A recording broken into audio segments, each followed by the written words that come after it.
Quelle drôle de sensation pour les nouveaux élus que nous sommes d'avoir ce débat sur la présidence de la Banque centrale européenne sans que la candidate unique, Madame Lagarde, ne daigne être présente.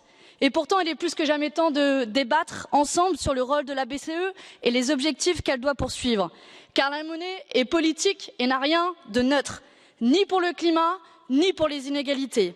Les inégalités, ce mot que Christine Lagarde connaît bien et qu'elle avait à la bouche quand elle était présidente du FMI, n'apparaît que 2 fois dans son questionnaire.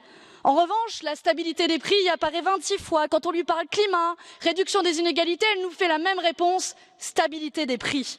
Résultat, la BCE a injecté plus de 2000 milliards d'euros sur les marchés et à peine 10% s'est retrouvé dans l'économie réelle. Le reste a alimenté une bulle spéculative. Voilà trop longtemps que la politique monétaire sert les plus riches. Même Mario Draghi le reconnaissait.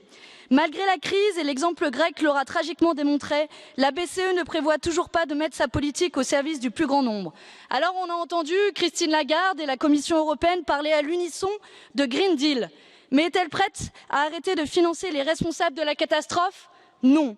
Est-elle prête à mettre fin aux 63% de rachat de dettes privées qui bénéficient à des entreprises polluantes? Non. Est-elle prête à prêter directement aux États pour qu'ils financent la transition écologique? Toujours pas. Est-elle prête à privilégier les financements verts? Non. Il ne faudrait surtout pas apporter de distorsion au sacro-saint marché.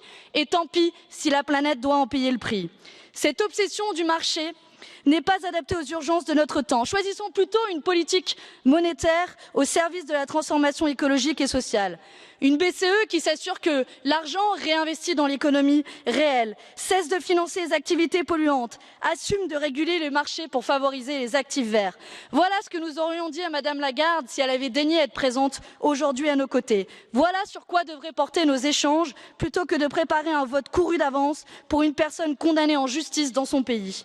Comptez sur nous pour ne pas baisser la garde dès aujourd'hui et tout au long du mandat qui s'ouvre pour une politique monétaire qui serve ce qu'elle doit servir en priorité, les peuples et la planète. Merci.